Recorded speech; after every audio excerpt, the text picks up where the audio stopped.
Right. Okay, yeah. Hello, everyone. I'm Simon Holbeche. Hopefully, most of you know me. I make a good target because I usually wear nice red stuff. And I always try and embarrass people that buy sweatshirts off me by putting something on the back. Prim will never buy a sweatshirt ever again off me. But thank you for coming along. This is our little extra. We introduced this about 3 years ago. Called our little winter warmers. It's just an extra meeting in our schedule. It just happens to be, this is actually the week before our normal one. You're hopefully pretty much warmed up anyway. Did anyone actually manage to see the planets as they came in tonight? Yes. Yeah? How many? We've had a shout on social media of 5 so far. 3? Yeah? Okay, I saw Saturn as well, so maybe I'm on 4, but yeah. Didn't see Uranus, but... And the Earth. Oh, yeah. Spain. Yes. Okay, so we've had no nova yet. So T Corona Borealis is still staying quiet. We're supposed to go off in September. That was the very last day. So hey, it's just like everything in astronomy. It's unpredictable, but people will keep watching. We've got Tony here. Ah, yes. You still watching out for it every opportunity?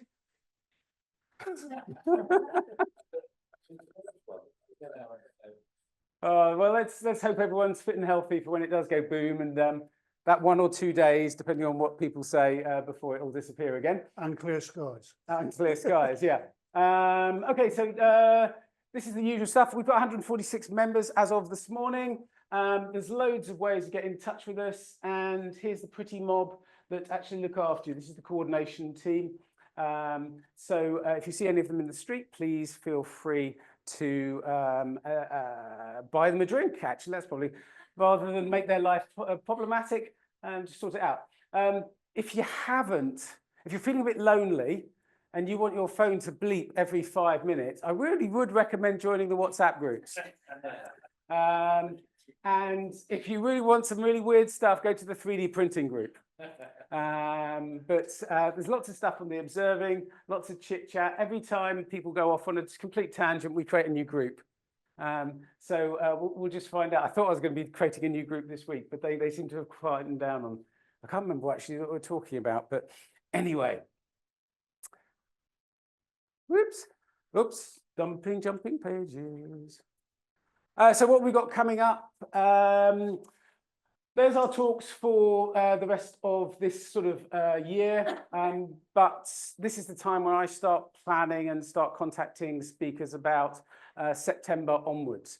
So if you've got any ideas of speakers that you'd like us to try and get to rugby tackle, to person handle, to hijack or whatever, to get in to talk to you, then please fire those ideas across, and then Prim will try and contact them. You never know. We've done quite well in the past. So aim low and high. Come up with different ideas and we'll see what we can do. Someone once said to me, you won't get anywhere if you don't try. So we didn't think we'd get Chris Lintop. Asked him, said, yeah. So why not? But see who we can get for the coming year. So next week, we've got Dr. Nicholas Pareto. He's coming from Cardiff University. He's going to do that nice little drive down to us. We've got that in the Herschel Museum, so that's going to be quite compact. So please reserve a seat if you want to be in on that one, or go on the Zoom. It would be lovely to have a full room. It's just we can't be more than full at the Herschel Museum. Mike Foulkes is going to come talk to us about Saturn, but I say come to talk to us, he's going to be zooming in to us for that one. Hugh Allen's going to be talking about Sir William Huggins and spectroscopy, his sort of passion. And if she can escape from ESA training, then we'll get Dr. Megan Christian coming to talk about her career up to the point of becoming a reserve astronaut. It's just just before Christmas, the reserve astronauts were called up by ESA. Her group of reserve astronauts were called up for training. So it lasts about 4 months. So there's a chance it'll all be done by 30th of April. So that's what, fingers crossed. At the moment, Dr. Rosemary Coogan is in the NASA, the moon pool, the big ISS simulation pool. and she's getting her spacesuit. She's being fitted out for gloves and things. So they're doing exact body measurement sizes. So she's really moved on her training. This is the next stage. So she's now on the ISS servicing. She's practicing doing EVAs under the water in full suit with all the support divers around her. So she's having loads of fun, and she's about a month into that. So she's got 6 months of that particular training. But once that's done, she's essentially flight ready. So we'll just have to see how that goes. That'll be exciting. Dr. Gemma Attrill, space weather, I think. Yeah. And then members night, that's where people come to do their little skits and talks about things. And if you do a really good one like Merrick did, then we actually ask you to come back and do it as a full talk. Merrick broke the mold. No one's ever done that before, but Merrick, well done. And everyone, actually, I missed your talk, but I actually caught up with it on Zoom. Very well done. Yeah. Okay, what we've got next. So what's coming up? We've got in about a week and a half's time, National Astronomy Week. Doesn't happen every year. Actually, the last one I think was in 2020. And this is what we've got lined up to go over and do. So it's going to be quite a busy week. The first day and the last day, the first and the 9th, we're going to be setting up planetariums. First one in the Percy Centre on the 1st, and then up at Mulberry Park near Coombe Down on the 9th, and just run shows and just sort of try and get as much access into the community and doing things like that. Some stargazing stuff. And has anyone been to Helios at the assembly rooms? They've got some days where they just had the thing. So they phoned us up last week and said, can you do something for us, the National Trust? So we're going to do Tuesday, Wednesday and Thursday. If the sun comes out, we'll do some solar gazing. Okay, if not, we'll just have some pretty pictures of the sun and talk about how you do it safely. So thank you for those that volunteered to help out on that one. Anyone else want to volunteer? That's great, but it is sort of 12 till 3, so it's a bit awkward if you've got a day job. And hopefully on the Friday the 7th, we'll actually get that first light out of the Herschel Observatory up at Prior Park. The one on the 17th was cancelled due to bad weather, but fingers crossed, you never know. So we're going to try and do quite a bit over National Astronomy Week. Get involved as much as you possibly can, as much as you want to get involved in. But it's a great opportunity to meet people, have a chat, and meet general public, and just have a bit of a laugh, really. One of the things they're giving out this year is on each of the days to actually mark what's happening with the moon's phase as it goes through and where it is in the sky. So sort of an activity sheet. So this is one thing that will go out on social media in the next week or so to try and get people involved on a day-to-day basis rather than just going to one particular event. Okay, so different phases going through, and then you get to mark it on the little thing. Each night, night has a sort of its own special theme. So one of the themes is going to be the moon goes past Saturn, moon goes past Venus, it's just below Pegasus, Jupiter. You get the feeling each night will have a different particular theme about it, and they're asking you to try and line up on those themes. Okay, so next week we've got Dr. Nicholas Pareto coming to see us, and it's all about galaxy formation, from sun-like stars to the most massive ones. So lots of stuff about how on Earth those wonderful gas clouds come together to make stars, those protostars, how those protostars actually become fully fledged stars and burning fuel. So effectively, what I normally talk to in schools about, gas comes together and a star's formed. He's got an hour's lecture and he's massively simplifying it. But if you really want to know, that's the lecture to come along to about actually how stars form. Whizzing through, Andy Burns. I recognise that picture. I stole this off your Facebook page because I thought it's very pretty. It's got the sun in it. And Andy I've known for many a year. I think when I first went over to Wiltshire Astronomical Society to say hello, you were running the gig then. Other people tried to give it to other people. Yeah. It didn't quite work. But finally, another Simon, not me, but another Simon, Who was the first chairman? Yeah, So you're now sort of the prior Yes. of Wiltshire Astronomical Society, but having done it for absolutely yonks and done a wonderful job over at Wilts. But what are his credentials for coming along tonight? Well, sometimes you don't find Andy around over in Chippenham. He's disappeared. That's because he's gone off to Spain because he helps run an observatory, the Griffin Educational Observatory, alongside lots of other great helpers. We've got Tony Bell at the back. Co-director as well. Oh, we've got all the bosses here. Yeah. So if you want to organise a trip, or if we want to organise a trip, these are the people to talk to go over. And rather than take maybe a couple of grand in your luggage, there's maybe, I don't know how you were saying how much kit you've got out there? About 120 grand's worth So of there's a little bit of kit, solar imaging. which you can effectively go along, have a lovely holiday and utilise it in the evening. For a little bit of cash, it's a holiday you have to pay for, but Accommodation is great. Local wine is fantastic. And we're just off the, we're in Jerez is the closest big town. So that's where sherry comes from. So you've got all that. And if you want to do a trip round one of the sherry places, I'm sure that can be arranged as well. And you have to sample about 25 sherries and get in the car and drive home afterwards, even spitting out your drunk. But yeah. so mainly it's his alcohol hams, tolerance, Yeah. and also his knowledge of the Spanish guys, the Spanish way of doing things, because that's what's going to make a successful trip in 26. It is also about weather forecasting and knowing where the clouds are going to be at that time of year. There's loads of stuff. Yep. So I've asked Andy to sort of give us that brief of how should we go about 2026. And then he immediately said, you do realise there's another one in 2027 and then there's an annular one in 2028. So he's going to cover that as well. So you've got 3 possible holidays that you're booking up here.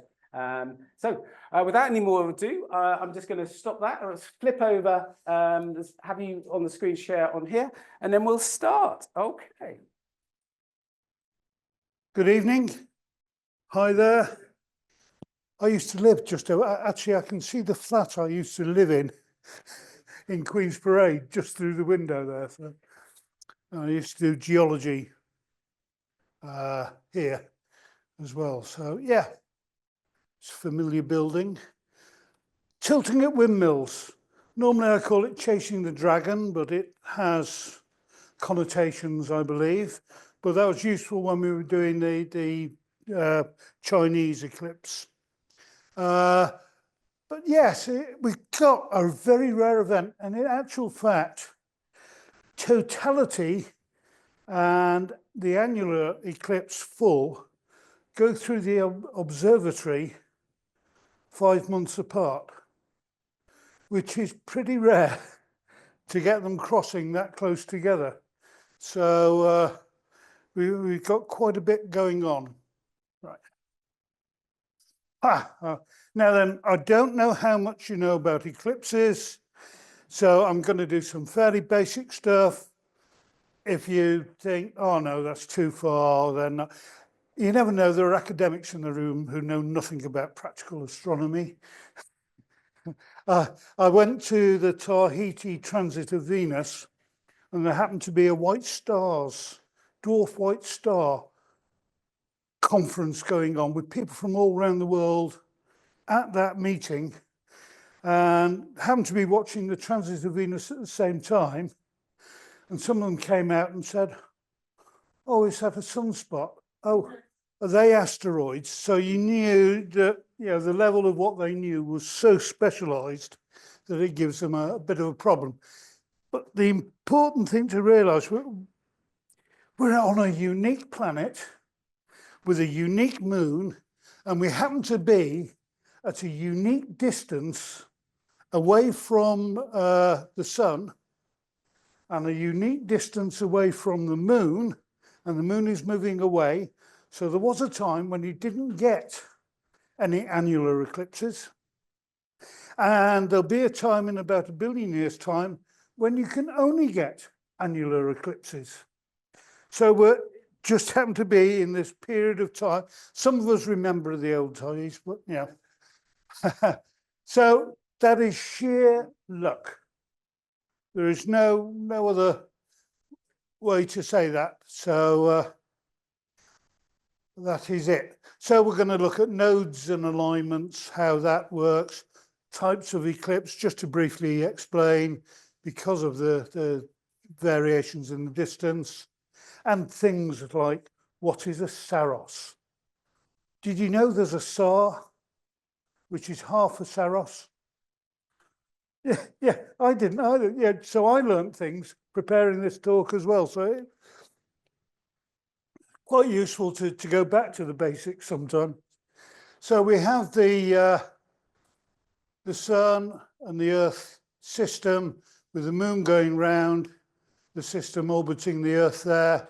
And when it goes through the nodes, which is a very specific point, because the lunar orbit is tilted to the Earth, it doesn't always go past the sun. And vice versa, you also have a small tilt in the Earth axis around the sun as well. But you also have small ellipses being made around each center of gravity. So the center of the gravity for the Earth and Sun system, so the ellipse that goes in and out, is fairly small, but not insignificant.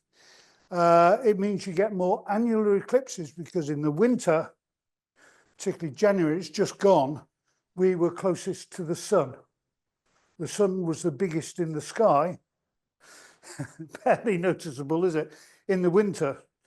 But we travel much faster because we're closer to the sun.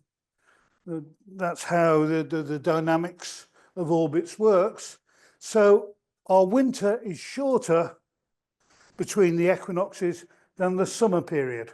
When we're furthest away, the Earth slows down when it's further away, so we get more summer. If anybody can remember, I think it was about 2018, we had a lovely summer, I think it was. Right, so we have this alignment is affected by everything. So every 18.029 years, it returns back to a place where we can start recording eclipses dropping down from the North Pole again. And that period is known as a saros. And we're on about saros 134, 119, 120. We've got different saroses can happen at the same time, giving you different eclipses. They're not all from the same saros, which gets very confusing. So solar eclipse type, obviously partial eclipse. And it is useful to note that the eclipse from 2026 comes down from Greenland, actually goes quite close to Reykjavik. There will be a total eclipse. So it might be a chance to actually get aurora and the eclipse at the same time. So Reykjavik might be a target for some people to go to. In the winter, if we also happen to strike when the moon is furthest away in its orbit from the Earth, the moon doesn't cover the sun at all. So it forms an annular eclipse and a golden ring around it. It's considered lucky, in particularly Indonesia and places like that. It's a great chance to get some bullhorns of the partial eclipse, and you'll see in 2028 conditions are ideal in southern Spain to get the bullhorns as it's setting on the horizon. So, little notes to make. Then you have the total eclipse when the moon is big enough to cover the sun. Right, and roughly 50. Sometimes you even get both types of eclipse in one eclipse pass. You can start off in annular and go to total. eclipse because that distance is smack on during that eclipse. I think there was one 2 years ago.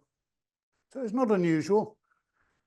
I'll not read all the words, but just to let you know, the Saros is this exact period of 223 synodic months, which is approximately 18 years, or 18 years plus 10, 11 or 12 days, depending on the number of leap years you've had in that period. Man didn't half muck up things by trying to put his restrictions to time against what was happening in the universe. And this was just a way of trying to put that all in some sort of order. So you have 6,585 days, 0.32 days, 18 years, 223 synodic months. Then you have the draconic months, chasing the dragon, 241.999 days.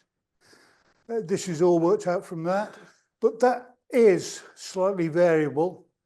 The eclipse years is different to the number of actual years. This is where it really goes silly. So it's 38 eclipse seasons in each Saros, so you get 38 eclipses from a Saros.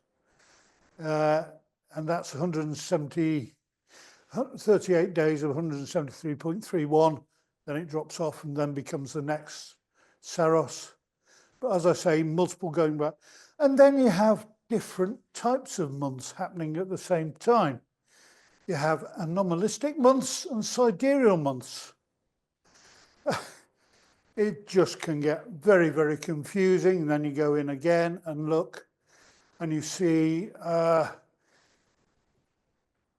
you get different types of months being followed in the Middle East, India and China, because they have to follow when they first see a full moon for the change of a month, and even attached to the year that's coming up. This next new moon that will be coming up will be the start of the year of the snake, right? Which is sorry, I'm seeing that and it's not me anything to do with. Anyway, and then we have the anomalistic months, which the moon's orbit approximates an ellipse rather than a circle. However, because of its shape, it's not fixed. It can actually be affected by Jupiter, because that's another large body in our solar system. So you get so many things pulling and pushing on what the true physical period of a month and how its orbit reacts around the Earth. So what they're just saying is, cool, weren't we lucky to find a Saros and one word that covered all this muck? Right. Now, always when I do eclipse talks, eclipse solar safety is very, very important. I don't care how experienced you think you are, I've made mistakes as well. We've grown up to set radiation levels and normal quantities of exposure on Earth. That's how our bodies have developed. Our eyes see green light from the sun as white. That's how we've grown up to see. If we lived on a planet going around a red dwarf or a red star, our eyes would adapt to that and we'd see red as white. The spectrum would shift, what would be normal would change. So you've got to watch out, with ozone depletion problems. I've not heard a lot about it in the last 10 years, but who knows what's going to go on with the America dropping out of the Paris Protocol. We might be beginning to worry about it again. So your eclipse, going out into eclipse, you're looking towards the sun most of the time. You'll have glasses on and other protection, but you are there. And it's not unusual to come back with a red face after an hour, even through cloud.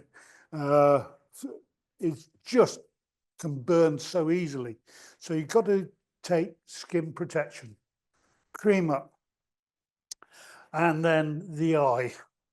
Most important, if you're going to be looking at the sun, you have a natural tendency to blink if you look towards the sun, because your eye doesn't like, it's sort of a gaping hole towards the brain that can take in this radiation. So, got to be careful. Any ophthalmologists?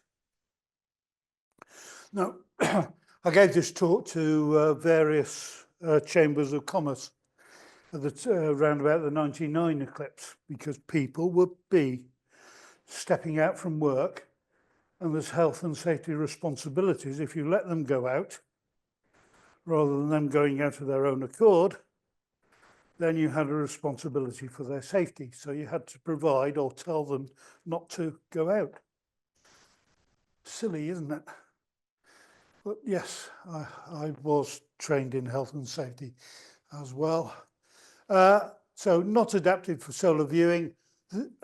So you don't have any nerves in your eye, so you don't feel damage being done.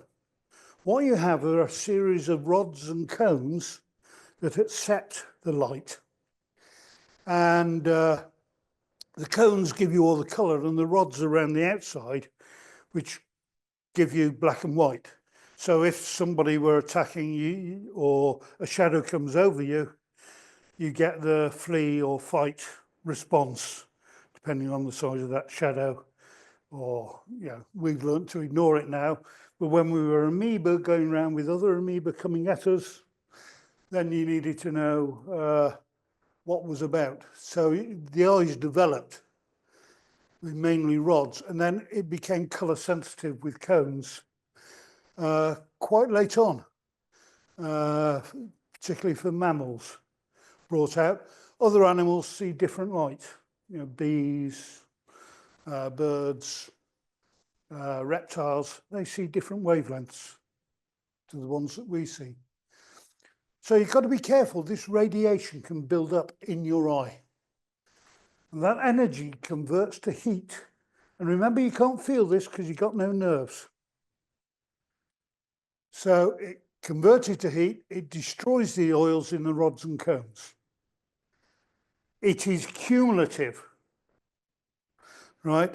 And the damage is permanent. They can't do anything about it. Once you've fried that oil in the back of your eye, inside the cones and rods, that's it. You might get a brief period of welder's eye. Is any welders here? Anybody done? Golly, yes, I did, yes. And I've had heat from that, and you close your eyes and it's like grit is all is there, but you're not feeling it at the back of your eye. It's the surface of your eye that's dried out as well. So how can you safely view an eclipse?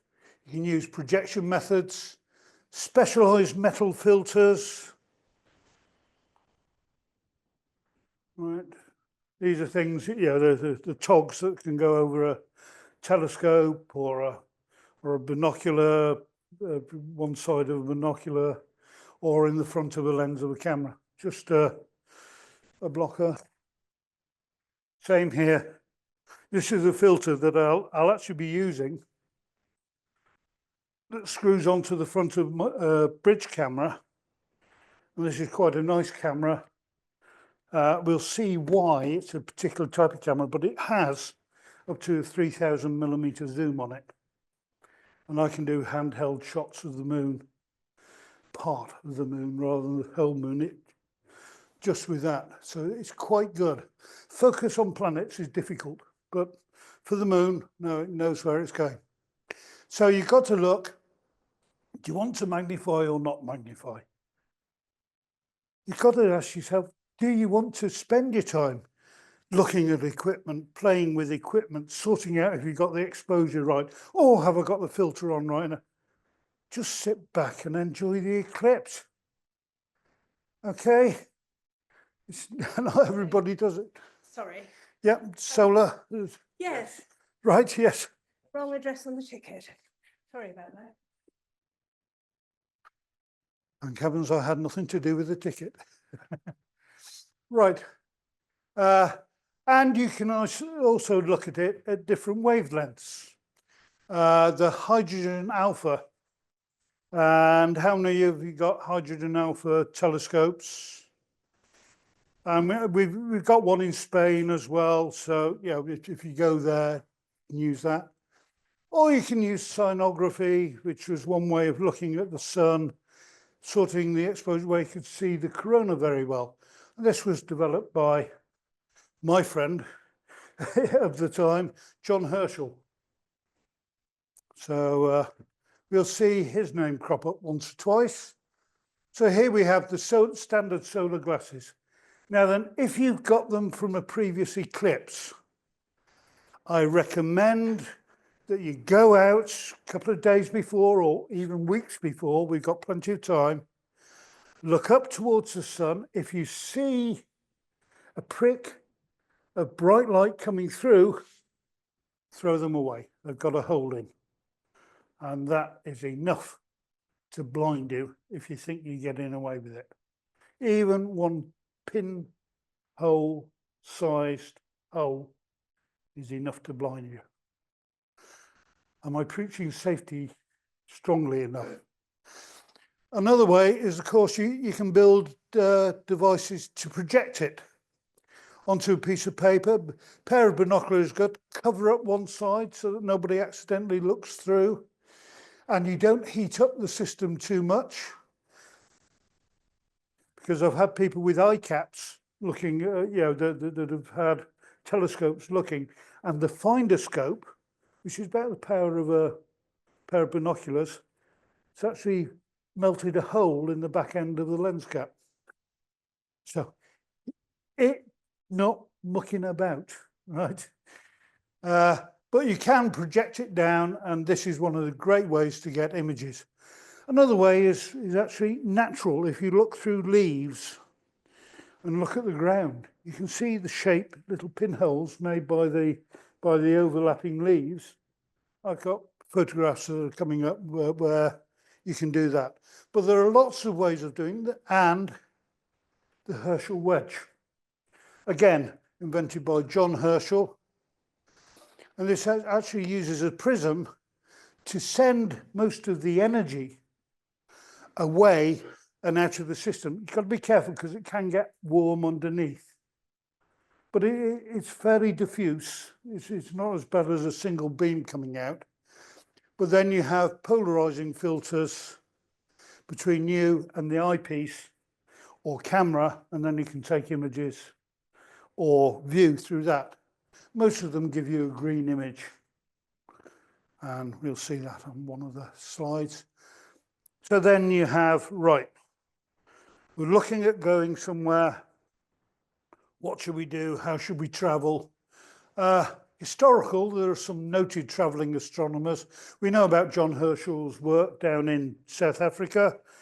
Meanwhile, people were in New York were writing stories about him finding bat-like creatures on the surface of the moon through his powerful telescopes in South Africa.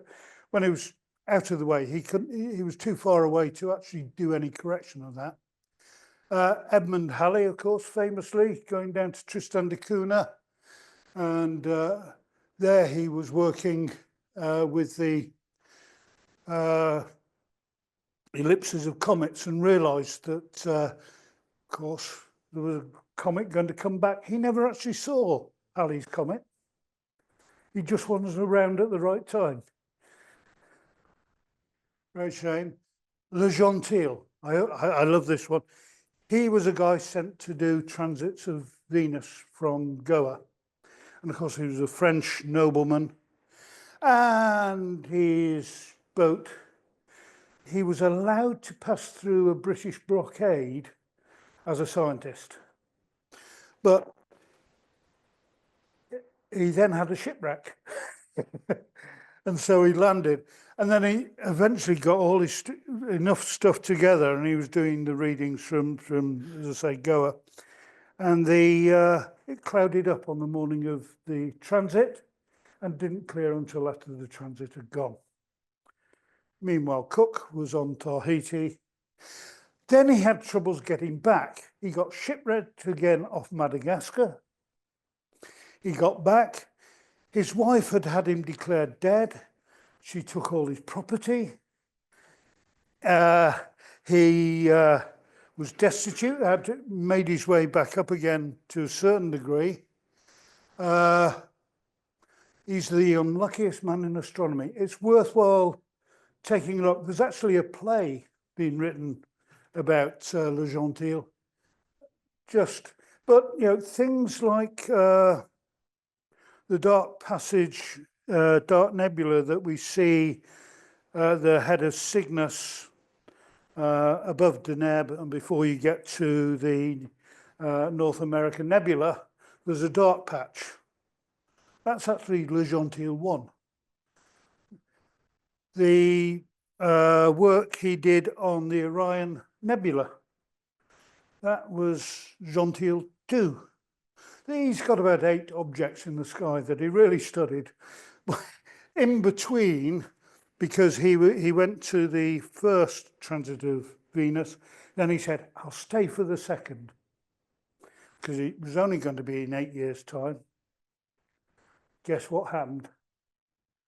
Cloud. Yeah, just the unluckiest man. Anyway, so you've got to think, right, one way of traveling, you're chasing eclipses. What equipment are you going to take with you? I know that Pete does a lot of this as well. Pete Chappell here in the front row. And it's changed over the years, hasn't it? And I probably make different decisions for the next eclipse that I made for the last one that I was looking at in 2019. Or 2021, sorry, 2021. And how do you get there? Aircraft are one way, or on boats, or road. If you can get through on with the road transport, then at least you can carry more equipment with you. Or you go to somewhere that has equipment already there. In southern Spain. Oh, they will for some people. So, yeah, but the main thing is you want to be traveling light. I have made all the mistakes that it can be made, but perfect preparation prevents piss poor performance. The 6 Ps. The more you can prep on it, the more you can practice with the equipment and decide what you're going to use and practice with it, decide how you're going to do time lapses, makes a big difference to what you can do on the day when it's happening so quickly. Particularly the full eclipse, that you really want to be ready. And there's no shortcut. The more you research on what are the chances and improve your chances of seeing something, the better your chances of seeing something are going to be. I think in Iceland, I ended up flying over the Arctic Circle in a plane.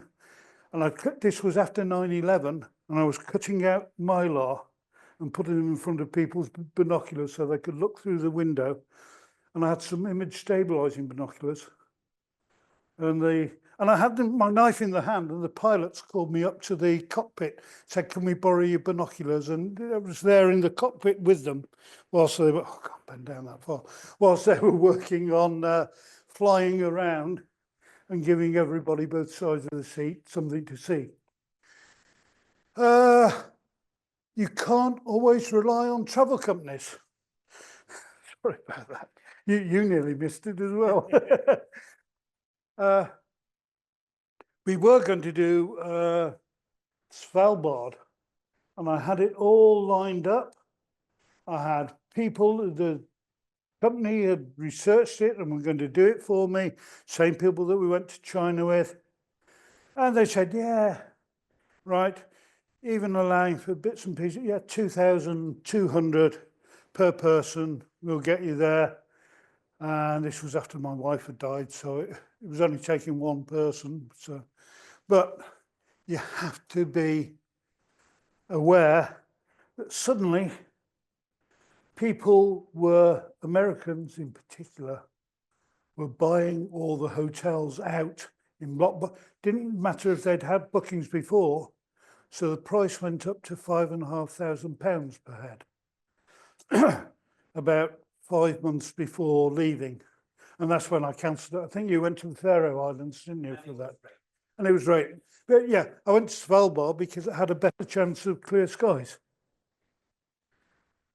But that's but I didn't go. So that's it. I did offer to take Marilyn in my case. She's small enough to get in. She does the yoga, so she's nimble enough. So don't necessarily rely. Yeah, whilst we've got this travel company, Astro Tours, that have put out prices already. You know, things can happen in 3 years, 2 years. And you've got to decide: am I going to do this on my own, or am I going to go with other people? We had a great trip we've had a couple of trips with groups of us, haven't we, from Wiltshire going round. So yeah, we hunt in packs. I always reckon with the polar bears on Svalbard, it didn't matter. I could always run faster than somebody I shot in the knee with an air gun. And what else is in the area? When you're going, is there something else to see? You know, is it going to be fascinating? So that might make a choice of where you go when you have eclipses going through multiple areas, large areas. And remember, if it can go wrong, it probably will, because it has. Right, so let's look at now the eclipses looking forward through the next 15 years to 2040. So here you see we've got the 2026 eclipse dropping through Greenland.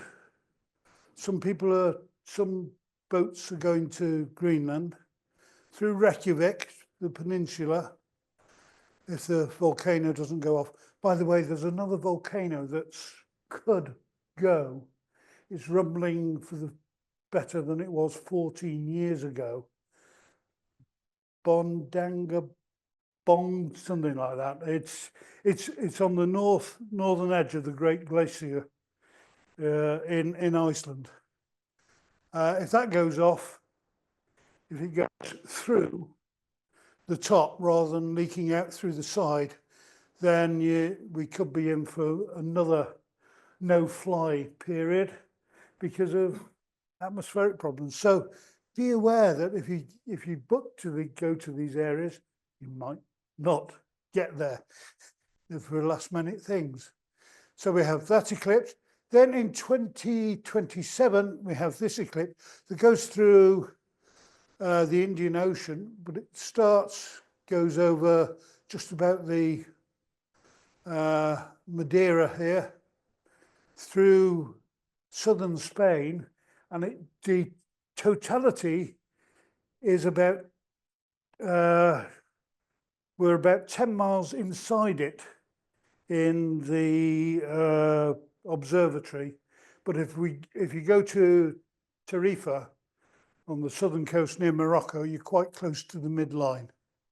But then you've got to go through, to Morocco, Algeria, Tunisia, Libya, Egypt, Saudi Arabia, Yemen. They don't have the ring of safe places to go. You know, you've got to consider the local politics. And then in January 2028, you have an annular eclipse that goes through southern Spain as well at sunset. Now then, this eclipse stops at sunset, and you just have a few minutes before sunset. So you're going to want to have good, clear, low horizons in the west, northwest for that one, and in the southwest for this one, because this is the winter eclipse, the annular eclipse. So going up to the viewing point on top of the hills might be better to give you a good view looking down and out over the horizon towards Sevilla and Cadiz. But that's the idea, that I'm thinking around this one. But there are plenty of other eclipses you can involve yourselves with. But the big one, it's just unusual that 3 are going through Spain at the same time. Yeah.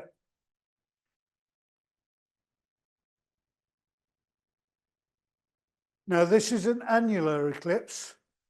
So it's in 2029. And that's dropping through. I have the Bible, the Canon of solar eclipses here. So you can come and have a look, and that'll give you better details in here. Right. Great. Ignore these in Antarctica.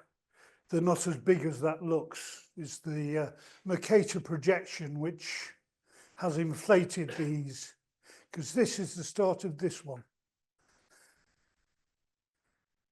So they're the same eclipse.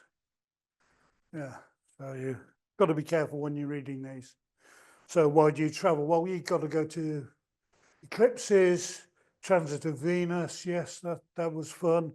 Going to see aurora. So I do a lot of this traveling around, getting to dark skies. Even if you're within Wiltshire, there are areas of Wiltshire that you want to go to that have got clearer skies. Like the same as you've got to go to Midford to get a chance of clear skies when you're in Bath. And less cloudy skies. So you hope to go for clearer skies. But nothing is guaranteed. Self-education and enlightenment. That's one of the best reasons for travel. Just go for the joy of it. And even the pitfalls are great to talk about once you get back, if you get back. Le Gentil got back, so if he can get back, I think we can all get back. So this now then is the path. Yeah, this I refer to him often. He's one of my favourite characters in astronomy. So this is the August the 16th. The eclipse drops down through Greenland, which of course, because of the projection, is way oversized. I don't think Trump will have that by then. And it drops down over Iceland, hits Spain, and before it gets to Africa, it's set, the sun has set. So Spain is the best in Europe. Perhaps Iceland might be, as I say, has some interesting potential. And from the UK, you're going to get about 90% coverage of the sun. So if you've seen full eclipses and you just want to work with a partial eclipse, you can do that from the UK quite happily and see a good bit. So this is now looking at the whole of Spain. Now you see that the midpoint, the maximum eclipse, actually stops on Mallorca, like what it ought to. Oh, sorry about that. But anywhere down to nearly Valencia, if it hasn't flooded out, you've got the whole of this Costa Brava coast, which has the potential of getting eclipsed, and there will be hotel accommodation there. And at least you can fly into Valencia. I think you can fly into Barcelona direct from Bristol. And you can fly from Barcelona to Santander. But you're going to have trouble with your luggage. They unload you. We're like cattle now. When we were in the EU, it wasn't a problem. Now it's a big problem. I have to allow an extra hour and a half to 2 hours to get across Madrid airport, because they land you in a different section of the airport. You got to get your luggage off. You got to carry it all the way through, and nightmare when I went through the last time. But Segovia, where I saw an annular eclipse, has totality this time. Inland, there are plenty of places, but there are mountains here. There are mountains here.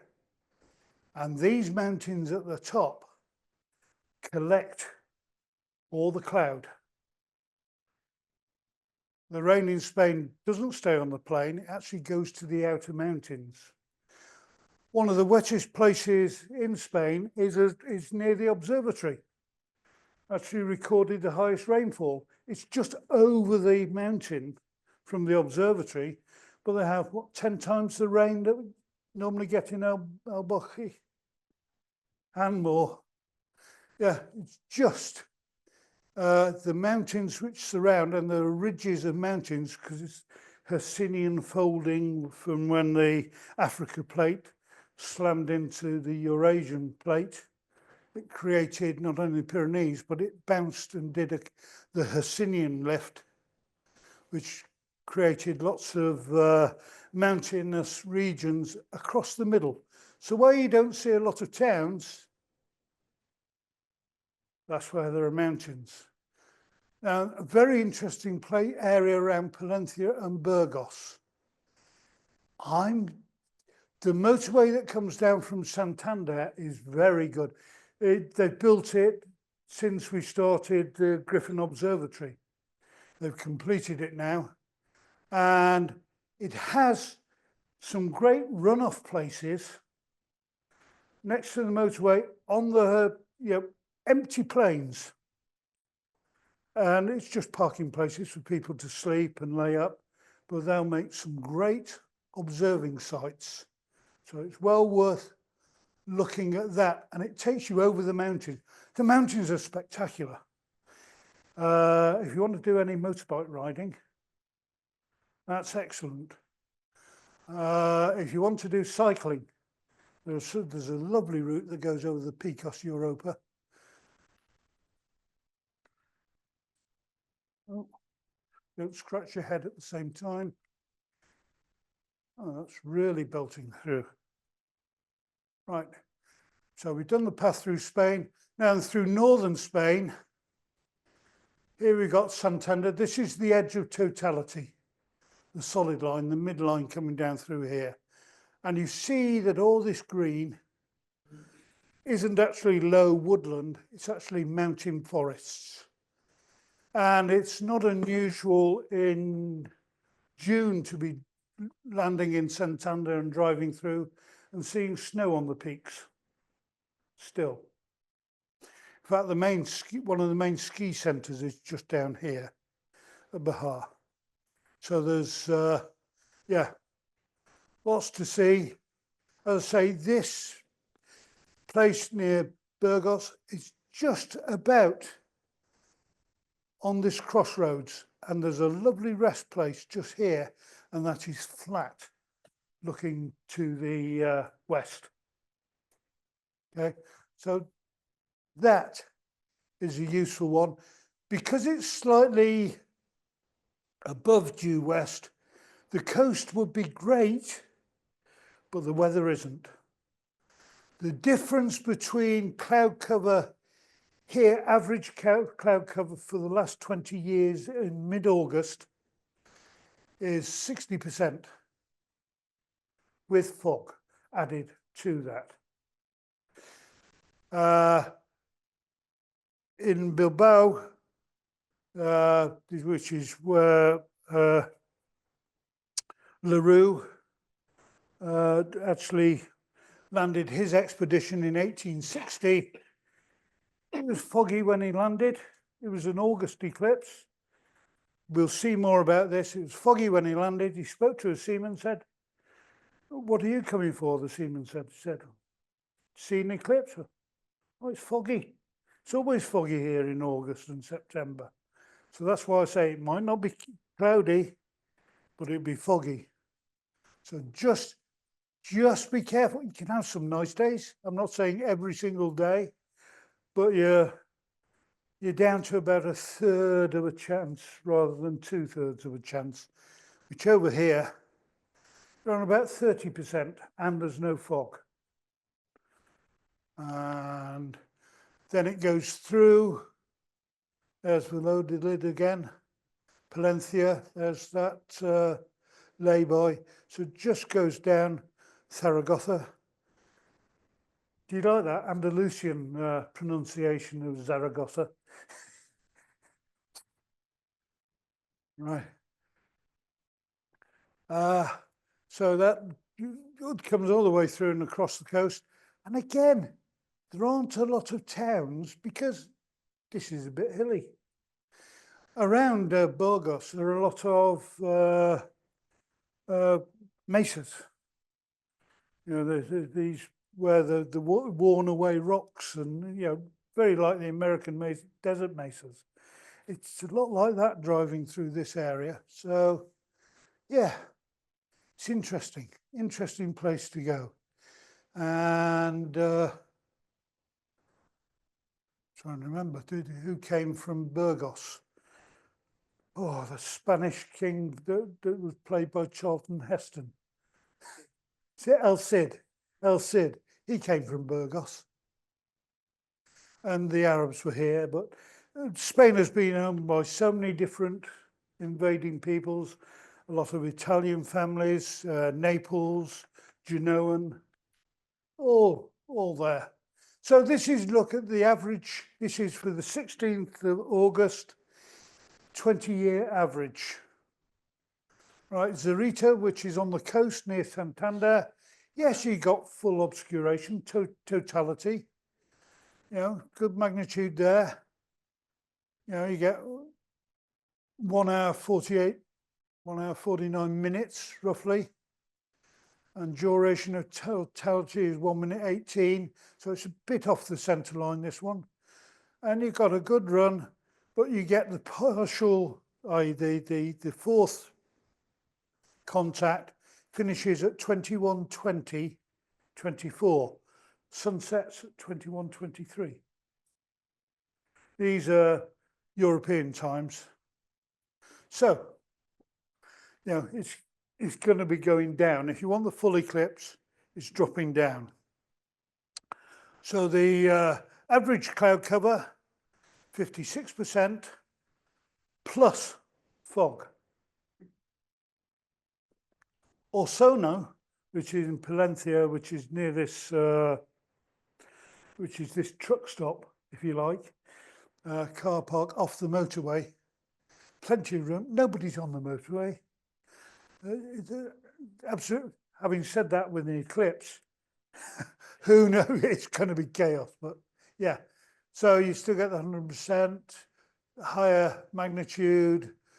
Duration is roughly the same, 1 minute 47 of totality there. It's not one of the longest eclipses. But again, the difference between, you get 1 minute after sunset between the partial, when the partial ends, when the last phase of the moon leaving ends. So you pays your money, you takes your choice, as it were. This is why going on a ferry, I picked Santander, whilst there's some lovely camping on that north coast, excellent viewing, I'm not going to say the weather's good. So 29% cloud cover, it's a big difference, just going over the mountain. So if you do go to northern Spain, you're actually going in the eclipse of the man who took the first photograph ever of an eclipse, Warren de la Rue. He was an astrophotographer. He went to the 1860 eclipse, problems we'll see, but he ended up, he built his own machine that he would take a full plate at the end using a projection method to put the image onto the photographic plate. And the important thing, emulsions then in 1860, as you can imagine, were horrible, very, very slow. So I've got to sit down, beginning to get a cramp. I've not got my pills with me. Sorry, is that okay? Still hear me? Right. And this was the setup that they had. And they had one day to build this. Because when they got there, of course, in the 1800s, nobody knew what the mysterious flames that they saw, they could with naked eye and projection and looking on water. That's another way, use the reflection on the top of water to take a look. The mysterious flames were observed in total eclipses, but they didn't know where they were happening. They didn't know if they were happening in the Earth's atmosphere, what the sun was doing, having an atmosphere that could have this. Was it something happening on the moon? There was actually, a thin atmosphere that burnt off when it was in eclipse because of the alignment that affected the gravity. They didn't know. We're not where we are now. We're hopefully knowing. It's where we're good. We'll probably know less than they knew if Trump actually does take over the world. But sorry, I shouldn't give some of my political views. But anyway, humans have been looking at the sky since the dawn of our species. And we never really had the technology to study this detail. And then came some telescopes and cameras combined. And Warren de la Rue got his hands on both and developed his own system that projected onto the plate. So in July 1816, not August, sorry, July, de la Rue and his crew set for northern Spain. There would be the first expedition with the aim to photograph a solar eclipse. He took 8 clocks with him because they wanted to make sure of the timings they were doing and timings of what was happening with the first phase, second phase, whether they'd be able to image it. There were many companies offering this as a service that you can book online these days. But then, that was the first. They, of course, packed all their photoheliograph and off they set. And there they were. They still had to be defined. The photos depicted the luminous prominences with a precision as to contour and position that was impossible by just using the eye. A few months after the astronomical community was given by this, and it was shaken up, Michael Faraday, who was of course a friend of John Herschel as well, delivered the Friday evening discourse to the Royal Institution, and he discussed these plates. And eventually these predated the Eclipse expedition and continued long after that. And he became Royal Institute manager, de la Rue. And he lectured there frequently. But the problems, like I said, I've had problems. You've had problems, haven't you, Pete? Gentile had his own problems. You got your problems, I got mine. On arriving at Bilbao, he was confronted by this fog. This was called the Old Labrador Coast, where Labrador in Canada got its name, was from this area of Spain. And in actual fact, the cause of the fog is the cold water that is driven from the Greenland and Canada belt and Labrador belt. It actually cuts a groove past Newfoundland and goes in a canyon underneath the warm water of the Gulf Stream.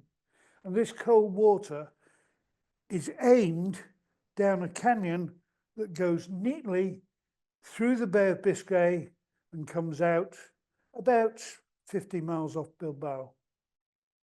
So you get this cold water rising up, the heat of Spain, you get mist, fog. This is what's causing it. You also get Wales. So it's a great place if you like trains, you can see the railway station. No. So, I've been to Hermanus Bay in South Africa, and they've got a railway station. Hermanus was a whaling port, and a guy spent the money, said, right, I've built a station, bring the railway. They said, no, you've got mountains all around you. So they've got a railway station in Wales, and that's it. So anyway, so he was told that his best chance was getting over the Cantabrian Mountains and go to the other side, which is Roma d'Orio. You can go there. That can be a place to aim for, but I don't think you've got a good western horizon from there. He didn't need it, but it was a 60-mile trek via donkey. You know, there was a big party of about 16 people in this crew. 8 clocks, 7 were broken when he arrived. 1 clock left. And because of the time, they had 1 day to set up and test all their equipment to get it going. Even then, cloud was a problem. I mean, this is an image drawn rather than a photograph of the time. There are photographs of this, but that was the extent of the eclipse. And you see there were hills in this valley where Dorio is. So they were lucky. So equipment, what are you going to take? I mean, that was his problems.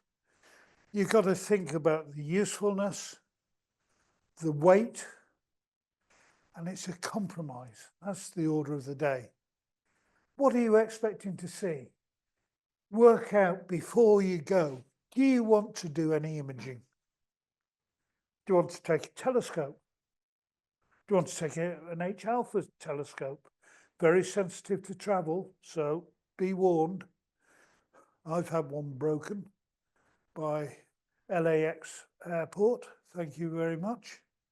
£6,000 worth of damage, but telescopes against lenses. What filters are you going to take? Well, as I said, I've got a nice little rig here.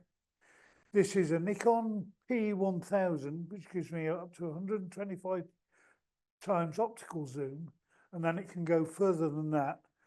Solar filter, I've got the right thread, just goes over the front, and bang, I'm shooting. If I want to do any tracking, just taking a small tripod, which I also have a walking stick in my tripod. I need it with the arthritis. This just goes on there, and this is a tracking device.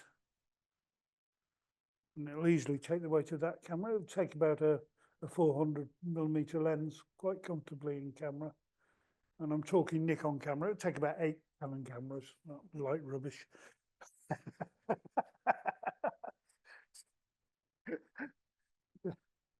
Yeah. I have targets in the room. I left my Meade telescope in the car. Right. Right, so that's a very small tracker, goes on a tripod. You can tilt it, you can angle it so that it's pointing due north, and you're away tracking. Right, very useful to have good apps on your phone as well, because the compass can tell you where north is. So in daylight, you're not looking for the North Star because you can't see it. But this will do it, and there's another little device on here that I've used later on, and I'll tell you. So you've got baggage restrictions. What can you put in the hold? What can you put in the cabin? And this is where you've got to make the decision. Does the expensive gear that's so heavy that you can't take anything else go with you in the cabin? Or does it go in the hold and you run the risk of it just being chucked around? And yeah, number of transit to be seen. That means how many times you're going to be changing your plane will make a difference to how many people are handling your luggage. And even going in when you're not with it, if it's been automatically transferred, I went from, I think from Vancouver, where I was seeing some of my wife's family just after she died. This was the Tahiti transit. So I was just giving them a bit of closure. And then I went down to LAX. And then they transferred automatically to Tahiti Airlines. I had a lot of luggage. I paid for it. But one of the big ones got stopped because they didn't like the look of the solar telescope, what it was giving them on the X-rays. It got broke. Don't forget your sun cream as well. So, the debate. Are you going to just use an iPhone and record what you do, a small compact camera? This is really a compact camera, but it's what they call a bridge camera. Film SLR. And if you're using a film SLR or a digital SLR, if you've got a long lens on it, you are magnifying the energy from the sun into your eye if you're lining up, not using the back screen. But if you don't use your eye, you're putting yourself in severe danger, your eyesight in real risk. But the modern Z range, in particular with the Nikon mirrorless cameras, you get, even in the eyepiece, you're getting a digital image. You're not getting a mirror transferring that heat. So you are safe lining up and looking through the eyepiece. So, these are things that have changed. And now these smart telescopes, the C-Star S50, something like that, has completely changed. I think it's got rid of a lot of this anyway. You just put it on a tripod, line it up, power it up. I used mine for the first time today, photographing birds on the feeder. You can turn it round and then you can set it up and it'll do. I mean, yes, you've got to know how to use the time lapse. You've got to work with it for 4 or 5 months before you go. Anything new, practice, practice, practice, right? What results are you after? You just after posting on Facebook what you've got off your camera. How much post-processing do you want to do? I know you don't particularly like post-processing, do you, Pete? Yeah. Whereas it saves me a lot and I can merge stuff, but yeah. So you've got to consider that before you go. If you don't want to do it, why do images that are going to make you have to do it to get the really best out of what you've done? Use a process you are used to and a practice. And don't forget to look at it. Okay? I'm usually crying by then, and once you've had a full eclipse, it really does. It made me cry in China. You saw it, didn't you? Yeah, it was so emotional, so emotional. And it was the last one that Sheila had ever seen, stuff like that. Terrible. But yeah, it really did hit me. But you try and have a bottle of champagne and it helps. So anyway, so what can go wrong? Yeah, flight changes. You can be suddenly stranded somewhere and your link's gone. Can you see it from where that flight change has been made? Is there a way to get out from where you're stuffed? Armed guards in the UK. Yeah. And this was actually at the port in Portsmouth, catching a ferry that was designated an Eclipse ferry, but they also used it as a car ferry that was going to Le Havre in France for the 1999 eclipse. And suddenly, because the cars that we turned up in, they didn't put on the boat, they put it in a car park. next to the customs compound. And that meant we had armed guards with us all the way, and they had to wait for them. So literally 2 of us were the last on board, carrying what we could out of the car onto the boat. And we were the last on board that boat. From being the earliest at the port, we were first in the queue. That's the way it goes. Lack of space. And I don't mean a lack of space, but just not enough room. Transit Authority baggage search, LAX, Los Angeles. They did something in the background. Mind you, they also found I was carrying a knife going from Tahiti. I'd got on the plane in Tahiti. In LAX, I was catching the Virgin Atlantic to get back. I still had a knife in my pocket because it's got a screwdriver on it and I was fiddling with things. But anyway, lost, delay of bags, damage in transit. Okay, sickness, crashes, they happen. Theft happens. Nick House had his camera stolen in Shanghai, going back from the eclipse that we saw in China. Yeah. Right. So sometimes I feel a little bit more like Le Gentil, the gentle. It's just, if it can go wrong, it will go wrong. And I can't prevent it happening ever again or to anybody else. But be warned and be prepared, and you look after things a bit better. How are you going to travel to this Northern Europe eclipse? Air flights are available, but I suggest direct travel to somewhere like Barcelona and hiring a car from there. But car hire is going to be at a stupid premium. They are going to charge astronomical fees, if you'll pardon the pun, to actually get a car and drive. So do you take it with you? They've just introduced today's news that I've just picked up, that they're going to be doing new passport checking in service for non-EU citizens, where you scan it. Theoretically, it'll be faster and no queues, but we'll wait and see. Okay, so that's been changed.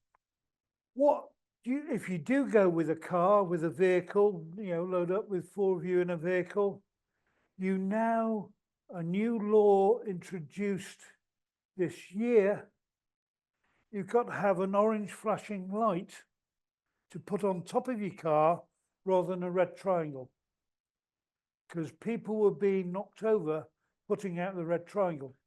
If you drive through France, you need your red triangle, but you also have to have this orange flashing light to put on your car once you're in Spain. Only if you're broken down, yes. Yes. Oh God, here come the eclipse people. You never know, might open ways for you. Right, so yeah. So those are laws that are changing all the time, and you've got to be careful because stuff is changing. Between now and the actual eclipse, there might be new regulations. There's a horrible one just come out if you're trying to buy a house in Spain and you're non-EU. They're talking about introducing 100% tax. So double the price if you're non-EU to buy a house. Right. So I'm suggesting, because of this trouble hiring cars and getting a flight to the right area without changing, is a car for maximum movement potential when you get there. So, ferries. The cost this year, I just booked 2 people. This is a camper van that I've got. It's a small camper van, but it's 1,350 quid. I don't know, what are you paying on this same ferry? So,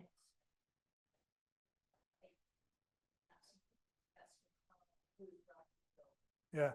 Remember, this is August, mid-August. Well, we're not having a-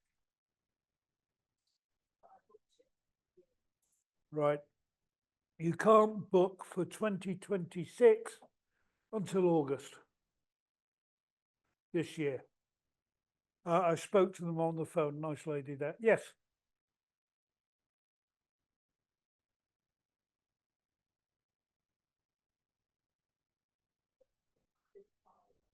About 23, 24 hours. Yeah. Yes. Yeah. Yeah. I've done that.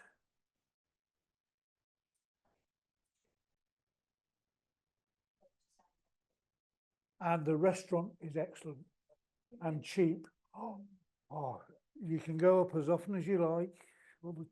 It's French run, all the starters, and then you can have a main meal brought to you, and then you can go and have cheeses and desserts.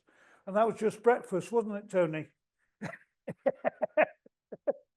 Yeah, you know, going back, 9, 10 years ago, it was only about £25, £30. And then you have a bottle of wine and a couple of brandies. And then you go to sleep and wake up and you're in northern Spain. So anyway, that's just, if you go to Bilbao, you've also got a problem with some of the motorways down, they have got toll booths on the motorway, whereas from Santander all the way down to Spain, there are no toll booths. So just, pays your money, takes you, got to research it. That was me just going through on Tuesday. Right, what's it going to be? So there are travel companies that are going, but the cost of travel to Spain is excluded Astro Trails. So whether Kathy researched this. 7-day tour, if you're interested, you can go on a waiting list now. I checked them out. So it's fully booked. You're like on a reserved list if you go on and do that 7 day. Fully booked already? No. Okay. Yeah. Iceland and Greenland looking good, but not with them. Right, that's 2026. Skip forward a year, all but a few days, and the village where our observatory is here, and the observatory is just on this bend, a place called La Zarza. So now you're in Andalusia, you've got to have a list. But don't try and talk textbook Spanish, because they probably won't understand you, will they, Kath? The valleys have their own language from years and years of isolation and marijuana smoking. Franco, all his troops from Morocco, because he's a Moroccan, he's another minority person, dictator. Like Hitler was Austrian, Stalin was Georgian, he was Moroccan and brought his troops over through Andalusia. And okay, in the Civil War, there were a lot of problems and there are still finding graves. Right, so it's quite a sad story. But the Franco sort of turned a blind eye to them growing marijuana and being, because they'd let the troops, we'll relax. Oh, right, you can go through. So that was that. So this, for the Spain, it were right at the very edge for the actual eclipse. It is a long eclipse if you're near the centre line in Tarifa. Here we have the full beginning. We've got about 50 seconds of 59 seconds of total eclipse right here on the edge in Holbeche. Come up here. Now then, also, it's very low. No, this is high. This is high in the sky. So it doesn't matter about the hills around. Okay. No, this is the full eclipse. 2027, full eclipse. No. Average cloud cover, 8%. It can get warm. You know, roads melting warm. You know, 45 degrees is nothing. I have been in the observatory at 2 o'clock in the morning and it's been 34 degrees centigrade. But it doesn't feel that hot. It's a nice, it's a dry heat. So providing you have lots of water, plenty of watermelon, because that gets your salts back in your body. I can thoroughly recommend it. So that, yes, just a bit higher, nearly 1,000 feet high. You can go higher. And Rhonda's here, plenty of things to see.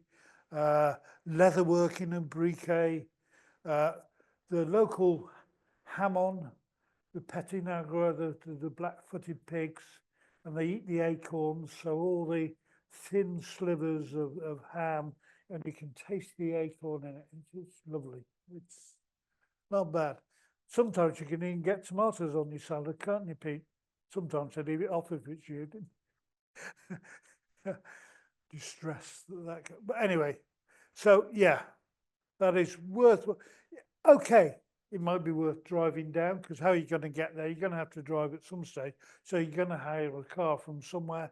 Jerez Airport, if you can get there. Ryanair have just stopped, or they said they're stopping flights from Stansted to Jerez this year.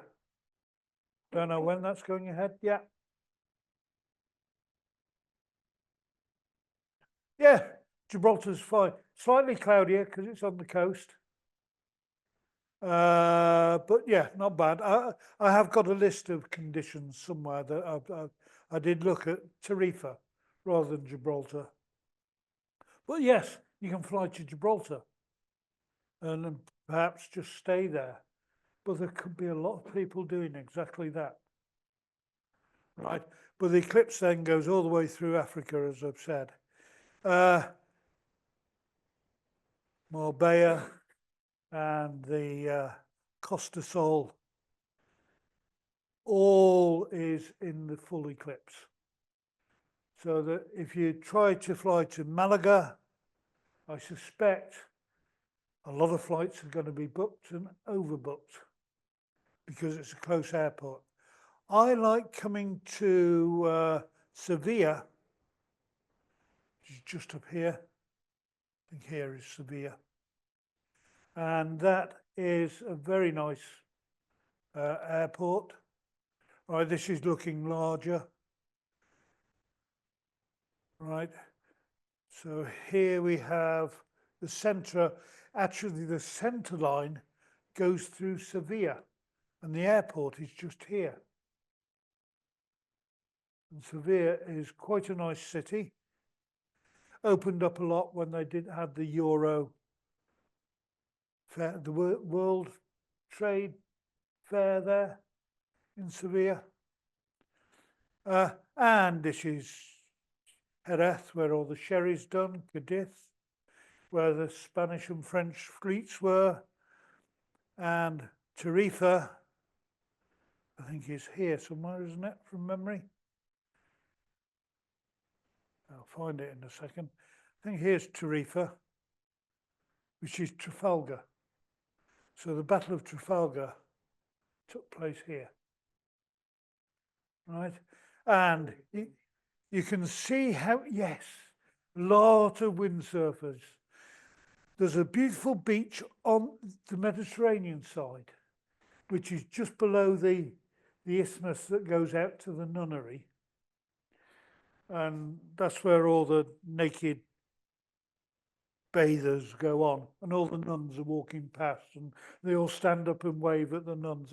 It's hilarious. It really is hilarious.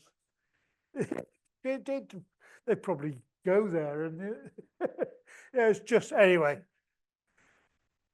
And there's wildlife here. I've actually seen lynx on the road going from the observatory, which is here, to the from the observatory back to the casa that I hire, which was a 4-bedroom casa, and it was only costing me €30 a night.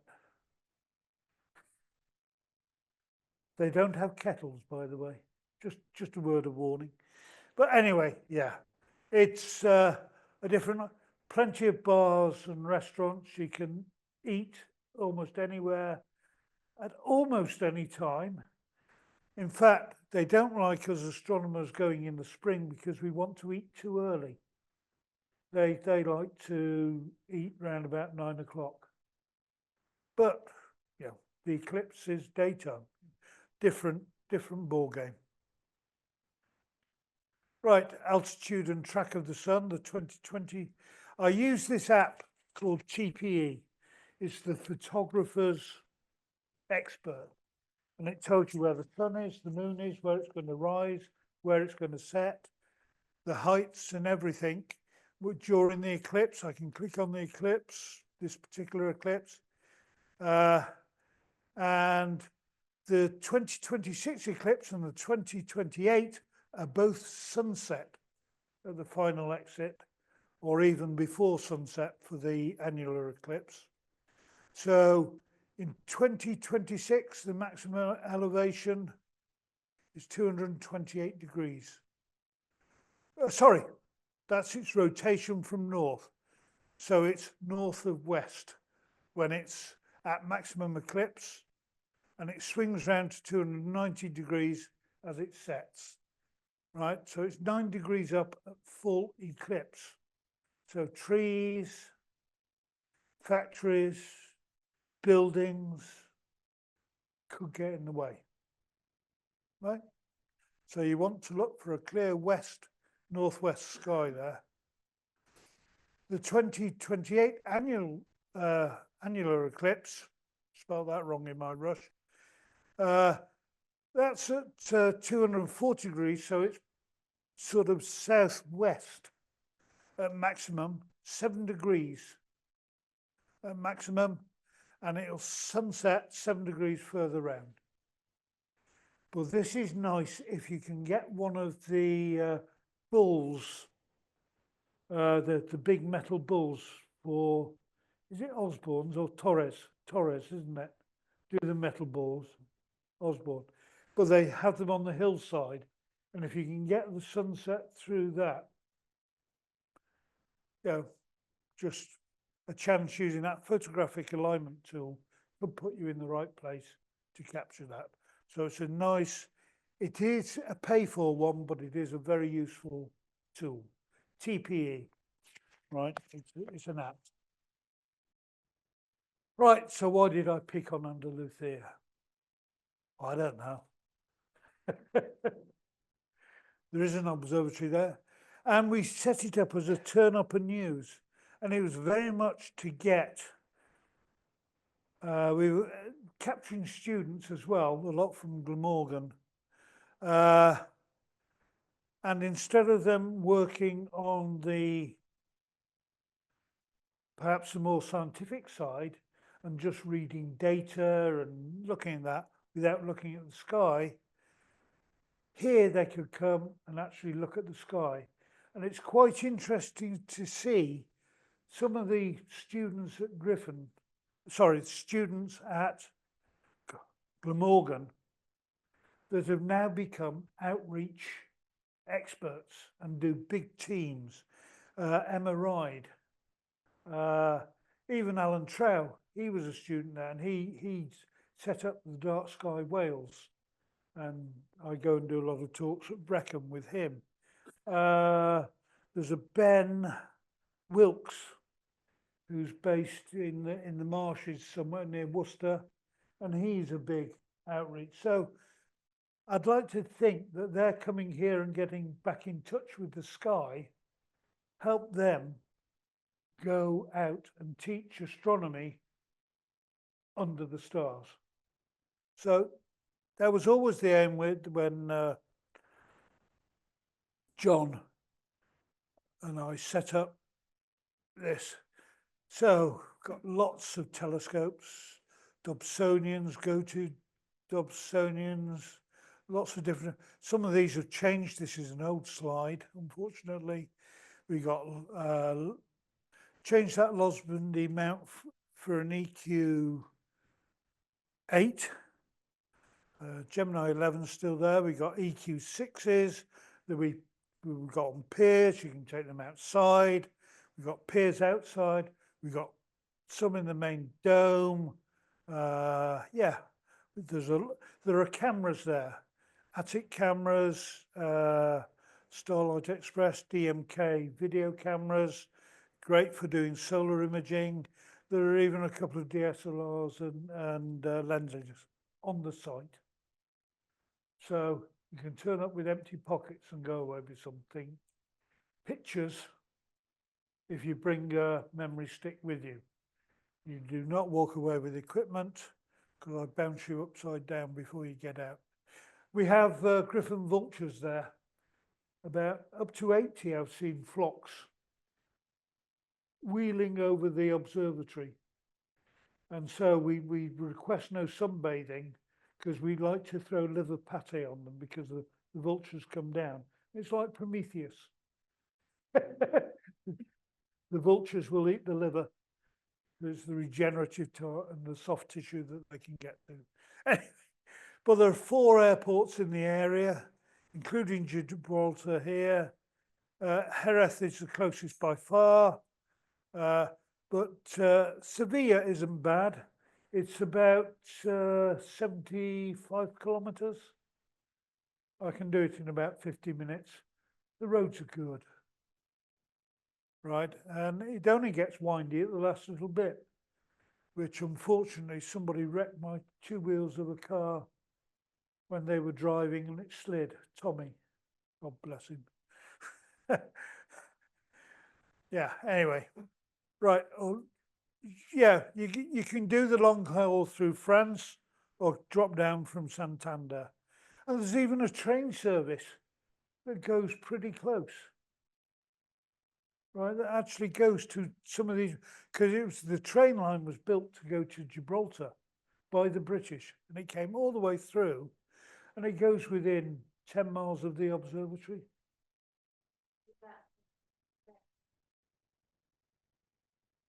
Taxi, bus, there's public transport. It's amazing on the windy roads, in the mountains, these buses, and you meet them coming the other way. It can be a bit hairy, but yes, and Malaga Airport. Anyway, so yeah, so that's really it. That's the triplet. That's sort of a pedigree. I think how are we doing for time? God, lots of, yeah. Do you want questions now? You don't want to go through the rest. It's just pictures of various eclipses. Yep. And transit of Venus.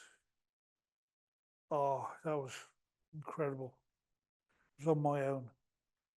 And this was, despite broken equipment, I had a Herschel wedge and a small telescope, and that saved the day. And this was the eclipse from Salisbury Hill in 2021. It's quite a large expanse. Yeah, that's the equipment I take when it was local. Some of them are just for viewing, so people could have a look, and so it's really for multi-use.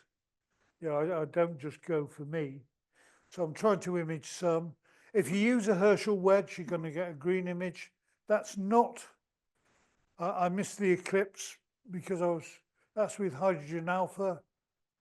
And you get the flares coming out, looking at that. That was the weather at this particular eclipse. you can get a microclimate with eclipses that can clear, or it can bring cloud. If you've got clear skies, it'll bring cloud.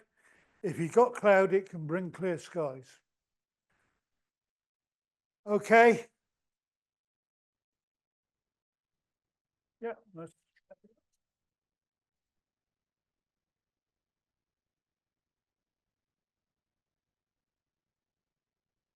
So we have Randy. Yeah.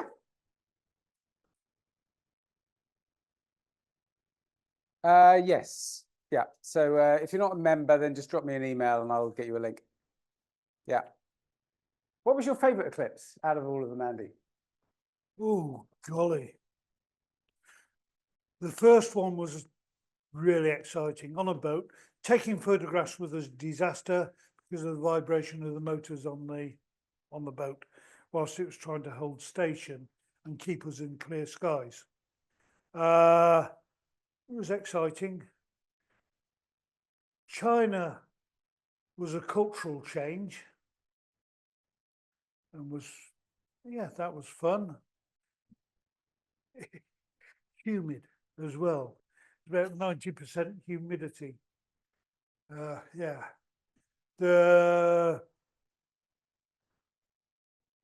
Going to Iceland, I've been to Iceland since and got fantastic aurora, but going to this Iceland eclipse in the summer months and having to fly and see it, but you know, going to see the geysers and going in volcanoes, and yeah. No, I did not go to that museum of appendages.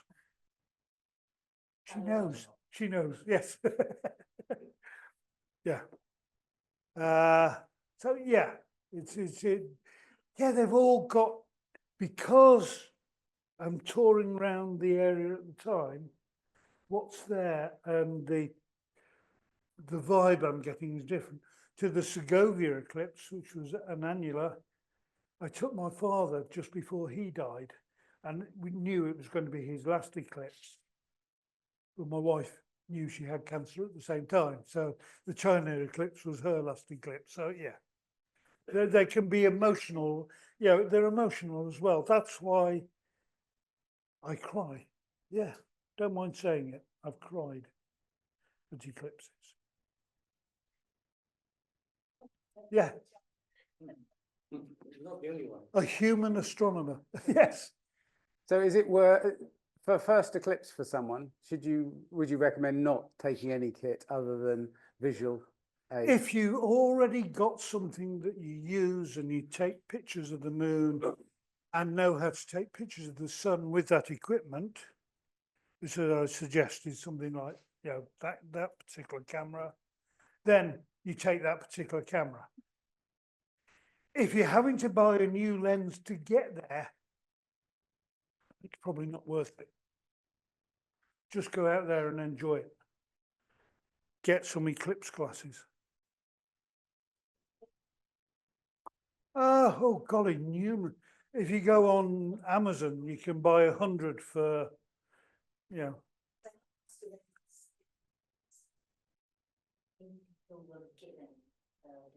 Yeah. Yeah.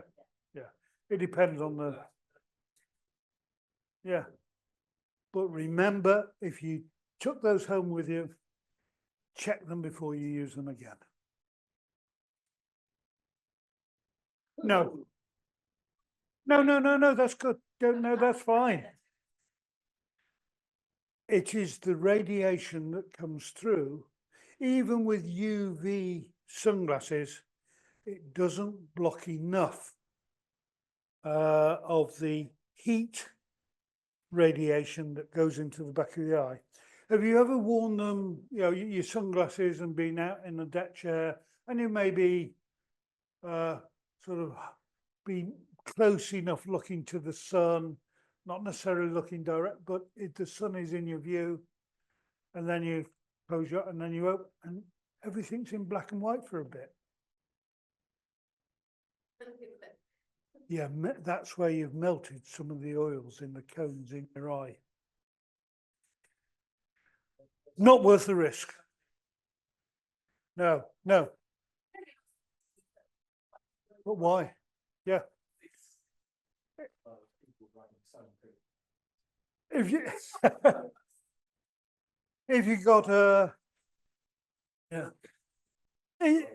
If you were a welder and nobody said they were welders, a number 14 welding glass, which is an ND 10,000, or is it 50,000?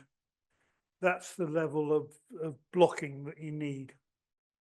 And that actually rejects all the bandwidths, as many as possible. And Mylar film is really cheap. Yeah, there's no point in going out and or project it. I did this I think it was on television and radio. I was doing an eclipse at Silbury 2015, something like that. I got a kitchen colander and was projecting the image onto a white bit of paper, and I got 20 eclipses, and it showed the phase of the eclipse perfectly. If you want to see it slightly larger, pair of binoculars, seal one end the front, and then set it up so that, and make sure you haven't got children who are going to run in between the projection and the eyepiece. It's why I'm reticent to give it as a practical method of doing, but yes, projecting the image of the sun, and it'll give you a 2-inch, 3-inch disc, and you can photograph that disc, and you can see it, and you can watch the progress, or you go under the trees with a friend. Did that in Turkey with Sheila, who went into the region, and some of the other girls who were from the, yes. The next year's one, you'll still be able to see the tail end in Mallorca. Just, yes, yes.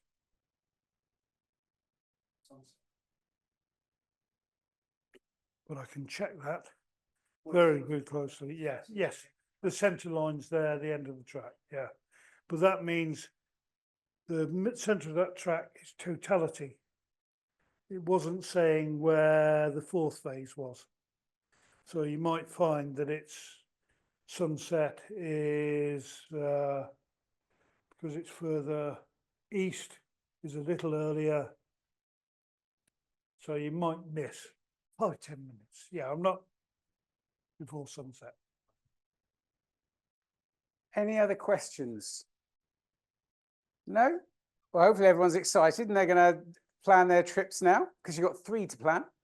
Okay, and you've got possible places to stop off at the Grissom Observatory. So thank you, Andy, for a very colourful talk. Another.